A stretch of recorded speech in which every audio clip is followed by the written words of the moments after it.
Dear students, इसके पहले हमने तुम्हें बताया था कि त्रिभुज क्या है, चतुर्भुज क्या है, वृत्त क्या है, आयत क्या है, वर्ग क्या है। अब हम पढ़ाने जा रहे हैं क्षेत्रमिति का सूत्र। तो वृत्त से संबंधित क्षेत्रमितीय सूत्र हम सबसे पहले पढ़ेंगे बच्चों, और इसके बाद से समझो कि इसमें घन, घनाभ, बेलन, शंकु, गोला, ये सभी फार्मूला हम पढ़ेंगे।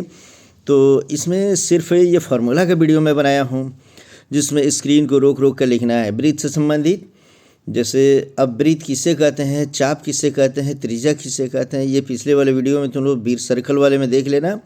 यहाँ पर इसका सिर्फ फार्मूला है कि चाप की लंबाई क्या होती है, त्रिज्या। पहले इसका शुरुआत करेंगे हम लोग यहाँ से कि वृत्त का क्षेत्रफल, कोई वृत्त दिया हो तो उसका क्षेत्रफल होता है हमारा पाई आर स्क्वायर। आर बराबर होता है रूट अंडर क्षेत्रफल बटा पाई। वृत्त का व्यास का फॉर्मूला क्या है, वृत्त का त्रिज्या का क्या है, वृत्त का क्षेत्रफल का क्या है, ये लिख लोगे तुम लोग। तो ये देख लो, सभी मैं एक एक करके बताता हूँ। जब वो क्लियर हो जाए, 10th क्लास के लिए, 10th क्लास तक के लिए ये सभी फार्मूला कंप्लीट है बच्चे। चाप की लंबाई, त्रिज्यखंड का क्षेत्रफल, वृत्त के त्रिभुज का क्षेत्रफल, एक वृत्तखंड के क्षेत्रफल, परिधि बराबर क्या होता है 2πr या πd होता है, जहाँ r त्रिज्या को कहते हैं, d व्यास को कहते हैं, डायमीटर को, और थीटा अगर उसके बीच अगर कोई कोण, मैंने यहाँ पे बताया है बच्चे कि यदि कोई वृत्त हो और वृत्त में a से b एक चाप दिया गया है, इसे समझ लेंगे हम लोग, और a और b दोनों चाप जो है, इसकी जो जीवा है अगर उसके केंद्र पर थीटा डिग्री के कोण बनाती है और इसकी त्रिज्या r हो, तो थीटा बराबर होता है, अगर इसका क्षेत्रफल मालूम हो तब, कि a बटा पाई आर स्क्वायर इंटू 360 डिग्री, या थीटा बराबर ये हो गया हमारे। और इसके बीच में अगर हम कहते हैं कि चाप की लंबाई क्या होती है, तो उसके लिए लिखेंगे पाई आर थीटा बटा 180। त्रिज्यखंड का क्षेत्रफल कहेंगे पाई आर स्क्वायर थीटा बटा 360। तो इस तरीके से वृत्त की त्रिभुज का क्षेत्रफल अगर कहें, अगर थीटा मालूम, दोनों के बीच का कोण मालूम हो, तो 1/2 into R square into sine theta. वृत्तखंड का क्षेत्रफल जो होता है बच्चे, त्रिज्यखंड के क्षेत्रफल माइनस त्रिभुज के क्षेत्रफल। ये सभी फार्मूला लिखना है इसमें, ये मैं पूरा डिटेल से नहीं समझा रहा हूँ, डिटेल से सर्कल में समझा दिया हूँ। वृत्त का व्यास 2πr, वृत्त का त्रिज्या व्यास बटा 2, वृत्त का क्षेत्रफल पाई आर स्क्वायर, वृत्त का परिधि 2πr, अर्धवृत्त का क्षेत्रफल पाई आर स्क्वायर बाई 2, और अर्धवृत्त की परिधि 2πr, और वृत्त अर्धवृत्त की परिधि इसमें हम लिख लेंगे 2πr हो गया, और वृत्त के चतुर्थांश का क्षेत्रफल पाई स्क्वायर बाई 4। इसे हम थोड़ा सा समझेंगे। चलो, अब इसमें अर्धवृत्त की जो परिधि है, अर्धवृत्त की परिमिति है, इसको हम लिखेंगे पाई आर प्लस 2r। इसको थोड़ा सुधार लेना तुम लोग, ठीक है बच्चे। तो अब हम आगे समझेंगे कि ये देख लो, ये वृत्त है, वृत्त के केंद्र से अगर पर थीटा डिग्री का कोण बना है, तो दो इसकी त्रिज्या मिलकर थीटा डिग्री का कोण बनाती है, तो त्रिज्या मिलकर बनाती है, तो इसे हम त्रिज्यखंड कहते हैं। तो त्रिज्यखंड का क्षेत्रफल क्या होता है, ये सब ऊपर हम तुम्हें बता दिए। त्रिज्यखंड का क्षेत्रफल बराबर ये फार्मूला हुआ बच्चे, लिख लो, रोक दिया हूँ मैं, देख लो इसे। ये यहाँ पे देख सकते हैं हम लोग, यह जो फिगर मैंने बनाया है कि एक सर्कल है जिसका सेंटर O है, R त्रिज्या है, और इसका चाप है A और B। तो ये दोनों इसके सेंटर पे थीटा डिग्री कोण बनाते हैं, तो वृत्तखंड कहते हैं। चाप और परिधि के बीच में जो ये हिस्सा जो रंगा हुआ है, उसको हम वृत्तखंड कहते हैं बच्चे। और AOB होते हुए पूरा वृत्तखंड होते हुए पूरा का पूरा अगर हम सर्कल कर देते तो वो त्रिज्यखंड होता है। खैर, इसको सर्कल वाले में तुम समझना है। यहाँ अब हम क्षेत्रमितीय सूत्र सिर्फ पढ़ रहे हैं ना, तो क्षेत्रमितीय सूत्र में आगे हम पढ़ेंगे घन। ये घन का फॉर्मूला लिख लेंगे, घन का विकर्ण। घन का एक पृष्ठ कितना होता है का क्षेत्रफल क्या हो गया, और उसके घन के संपूर्ण पृष्ठ का क्षेत्रफल क्या होता है। घन के एक पृष्ठ न लिखकर 2 नंबर में घन के एक पृष्ठ का क्षेत्रफल लिखेंगे। घन का आयतन कितना होता है, यदि आयतन मालूम हो तो एक भुजा कितना होता है, ये हमने लिख दिया है बच्चे, इसे खूब बढ़िया लिख लो। घन अगर हो जाता है तो फिर हम आगे बढ़ाएंगे, रोक लेंगे, स्क्रीन रोक कर लिखना है। मैं कई बार बता दिया तुम्हें। घनाभ, घनाभ के बारे में लिख लो बच्चे कि घनाभ का विकर्ण फॉर्मूला दिया हुआ है। संपूर्ण पृष्ठीय क्षेत्रफल, घनाभ का आयतन, घनाभ की लंबाई, घनाभ की चौड़ाई और घनाभ की ऊंचाई। फिगर बना लेंगे, अब फार्मूला लिख लेंगे। ये फार्मूला खत्म होता है, घन की चारों दीवारों के क्षेत्रफल 2h × l+b होता है। अब पढ़ेंगे गोला। ये गोला देख लो बच्चे, ये गोला का फिगर हो गया। गोला और वृत्त में क्या अंतर है? तो वृत्त वो डायमेंशनल होता है, जैसे रिंग वगैरह होता है, चूड़ी वगैरह होता है, वो वृत्त है। लेकिन उसको चारों तरफ से अगर घुमा दिया जाए, जैसे फुटबॉल हो गया, क्रिकेट का बॉल हो गया, तो वो गोला होता है बच्चे, इसे समझेंगे हम। गोले का आयतन, गोले का पृष्ठीय क्षेत्रफल, संपूर्ण पृष्ठ मालूम हो तो r बराबर क्या होता है ये लिख दिया हूँ मैं, और गोलाकार कोश क्या होता है ये मैंने लिख दिया है बच्चे। तो इस तरीके से ये हमारा कंप्लीट हो गया। अब आगे हम पढ़ेंगे इसमें से अर्धगोला। अर्धगोला देख लेंगे, अर्धगोले का पृष्ठ क्षेत्रफल क्या होता है देख लो। अर्धगोले का संपूर्ण पृष्ठ कितना होता है ये भी देख लेंगे हम लोग, और अर्धगोले का आयतन कितना होता है ये देखेंगे हम लोग। अब कहते हैं बेलन, ये बेलन का फिगर है बच्चे, इसको भी रोक कर लिखो। बेलन का आयतन, बेलन का वक्र पृष्ठ, बेलन का संपूर्ण पृष्ठीय क्षेत्रफल और बेलन की परिधि। बेलन जब कंप्लीट हो जाए तो इसके फार्मूला के बाद लिखेंगे हम लोग शंकु। ये शंकु का फिगर जरूर बनाएंगे। शंकु का फिगर बन जाता है तो शंकु का आयतन, शंकु का वक्र पृष्ठ का क्षेत्रफल, संपूर्ण पृष्ठ का क्षेत्रफल, शंकु की लंबाई और शंकु की तिर्यक ऊंचाई। ये तिर्यक ऊंचाई क्या होता है देख लो बच्चे। यह शंकु है तो नीचे उसकी r त्रिज्या हो गई, सीधे ऊपर से नीचे तक h ऊंचाई होता है, और तिरछी लाइन जो खींची गई है वो उसकी तिर्यक ऊंचाई l कहलाता है। तो इस तरीके से अब हम पढ़ेंगे इसमें से छिन्नक। छिन्नक किसे कहते हैं तो इसे समझेंगे बच्चे, जैसे कि तुम कभी बाल्टी देखे हो अपने घर में, अर्थात ये शंकु के आकार का रहेगा लेकिन बीच से काट दिया जाएगा तो बाल्टी जैसे हो गया। तो बाल्टी ये जो है देखो, इसी को छिन्नक के नाम से हम जानते हैं। इसमें तिर्यक ऊंचाई होती है, दो त्रिज्या भी होती है नीचे और ऊपर, और ऊंचाई होती है h, तिरछी ऊंचाई l होती है, बाल्टी की तरह बच्चे याद रखना। तो इसको हम छिन्नक बोलते हैं। तो किसी बाल्टी में अगर कहे कि शंकु के छिन्नक का आयतन कितना होगा तो ये देख लेंगे बच्चे, उसको कैसे निकालेंगे। इसका फार्मूला लिखा हुआ है, शंकु के छिन्नक का आयतन, शंकु के वक्र पृष्ठ का क्षेत्रफल, शंकु के छिन्नक का संपूर्ण पृष्ठीय क्षेत्रफल। ये फार्मूला याद रखेंगे हम लोग। यह फार्मूला अगर याद हो गया तो फिर अब हम आगे चलेंगे बच्चे। नेक्स्ट, अब आगे जाने की ज़रूरत नहीं है। शंकु हो गया, बेलन हो गया, गोला हो गया, अर्धगोला हो गया, शंकु हो गया, छिन्नक हो गया। इस तरीके से हमारा क्षेत्रमिति का फार्मूला समाप्त होता है बच्चे। क्षेत्रमिति के बाद अब हम आगे बढ़ेंगे, समझो कि एपी पर, समानांतर श्रेणी पर। तो इसे देख लो, समानांतर श्रेणी का फार्मूला बहुत ज़्यादा नहीं है, एक ही पेज में है, तो वो मैं तुम्हें बता देता हूँ बच्चे कि समानांतर श्रेणी और क्षेत्रमिति दोनों एक ही में मैं फार्मूला बता दे रहा हूँ। देख लो, समानांतर श्रेणी। समानांतर श्रेणी किसे कहते हैं? किसी अंक में कोई निश्चित अंक जोड़ने या घटाने से जो सीरीज प्राप्त होता है उसे ही हम समानांतर श्रेणी कहते हैं। कहता है किसी भी क्रम में जैसे निश्चित अंक, जैसे 2 4 6 8, 2 में 2 जोड़े हैं तो 4, 4 में 2 जोड़े हैं तो 6, 6 में 2 जोड़े हैं तो 8 हो गया। तो इसीलिए हम इसको कहते हैं कि ये समानांतर श्रेणी में ये जोड़ा गया है।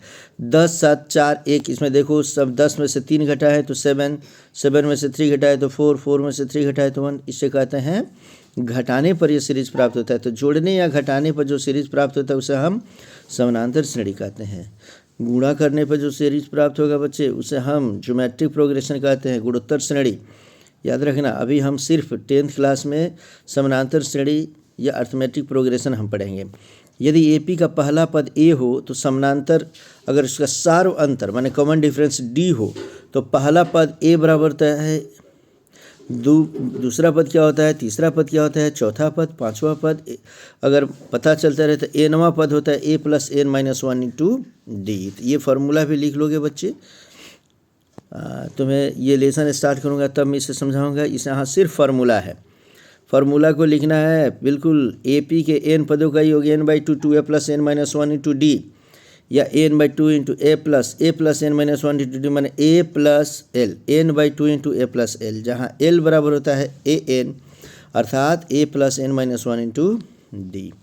सिर्फ फार्मूला लिख लेना है, इतना फार्मूला लिखते हैं तो मात्र इसी फार्मूला पे 10th क्लास का समानांतर श्रेणी भी खत्म हो गया और 10th क्लास का क्षेत्रमिति भी खत्म हो गया बच्चे। अगले वीडियो में, अगला वीडियो क्या हम इसी में पढ़ा देते हैं, सांख्यिकी भी इसी में ख़त्म कर देते हैं। बहुत ज़्यादा वीडियो बनाने की ज़रूरत नहीं है, रोक कर अब हम सांख्यिकी का इसमें से फार्मूला लिखेंगे। सांख्यिकी में देखेंगे बच्चे, कहते हैं समानांतर माध्य x बराबर होता है कुल प्रेक्षणों का योग बटा कुल प्रेक्षणों की संख्या, अर्थात कोई भी संख्या दिया हो तो सभी संख्याओं को जोड़ देंगे और जितनी संख्या होगी उसको गिन लें, कितनी संख्या दी 1 2 3 4 5 है, जो भी संख्या हो उसको नीचे लिख देंगे। तो इस समानांतर माध्य का फार्मूला केवल लिखते जाना है, इसका पूरा डिटेल हम मैथमेटिक्स के वीडियो में बताएंगे। यहाँ तुम फार्मूला लिख लो, माध्य बराबर समानांतर माध्य बराबर क्या होता है, माध्य बराबर क्या होता है, माध्यिका बराबर क्या होता है, इसको पढ़ेंगे। ये जो सिंबल है बच्चे मीन बराबर, उसको पढ़ेंगे sigma F x by sigma F. Sigma माने समेसन होता है, समेसन का मतलब योगफल, अर्थात एफ और एक्स के गुणनफल का योगफल जो होगा उसमें एफ के योगफल से भाग दे देंगे। इसी को हम पढ़ते हैं, यहाँ पर पढ़ेंगे ए प्लस सिग्मा एफ डी बटा सिग्मा एफ। क्या पढ़ेंगे, सिग्मा एफ डी बटा सिग्मा एफ। अब इसमें ए क्या है, एफ क्या है, डी क्या है, ये सभी हम एक एक करके तुम्हें बताएंगे बच्चे, वो सब देख लोगे तुम लोग। माध्यक, माध्यक बराबर होता है L plus n/2 minus C F by F into H. इसमें याद रखेंगे एच होता है वर्ग माप होता है, जो वर्ग अंतराल होता है ना, कितने का वर्ग माप है वो हो जाता है। एल बराबर होता है माध्यक वर्ग की निम्न सीमा, एन बराबर होता है प्रेक्षणों की संख्या और एफ बराबर होता है माध्यक वर्ग की बारंबारता और सी एफ बराबर होता है माध्यक वर्ग से ठीक पहले वर्ग की संचयी बारंबारता। बच्चों घबराना नहीं है, हो सकता है तुम्हें समझ में नहीं आता हो, कोई दिक्कत नहीं, फार्मूला लिख लो।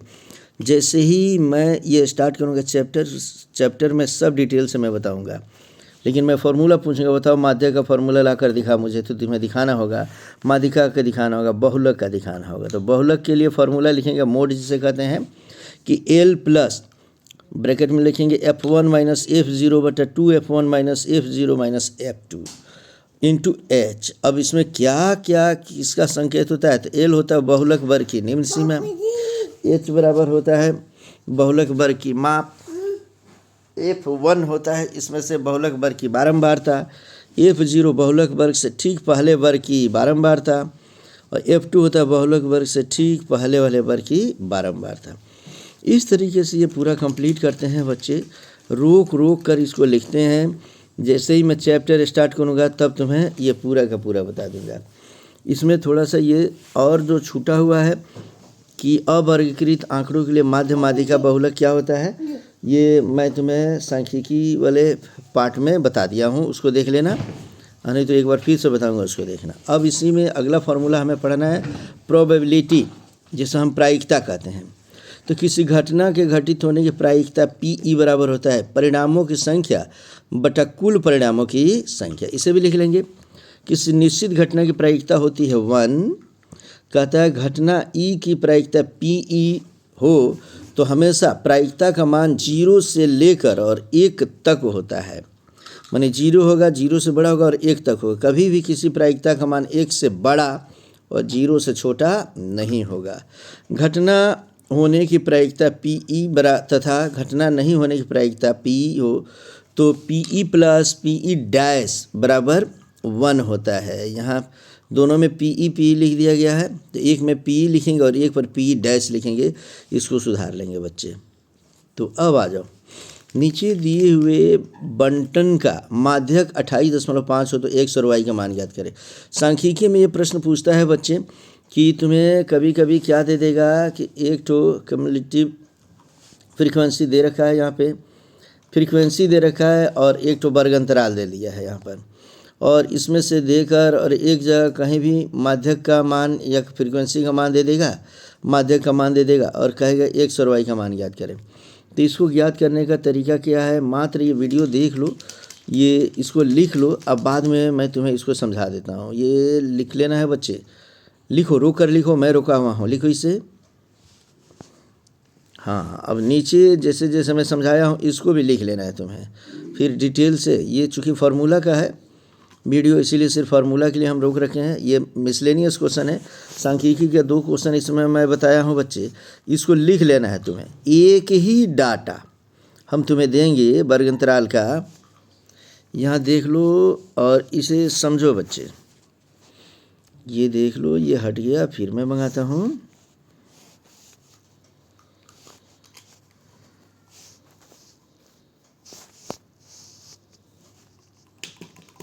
देखो ये थोड़ा सा फिर से मंगा देता हूँ, डिस्टर्ब कर दिया है, कोई बात नहीं। चलो ये लास्ट बता रहा हूँ बच्चे। एक ही क्वेश्चन और एक ही क्वेश्चन में हम तुम्हें बता देंगे कि माध्य कैसे ज्ञात करेंगे, माध्यिका कैसे ज्ञात करेंगे तथा बहुलक ज्ञात करेंगे। या ऐसा डाटा तुम्हें दे देता है, मासिक खपत दे देगा या वर्ग अंतराल दे देगा, उपभोक्ताओं की संख्या या इसमें आवृत्ति दे देगा, फ्रीक्वेंसी दे देता है, और कहता है इसका माध्य ज्ञात करें या माध्यिका ज्ञात करें या बहुलक ज्ञात करें। तो पहले क्वेश्चन लिख लो बच्चे।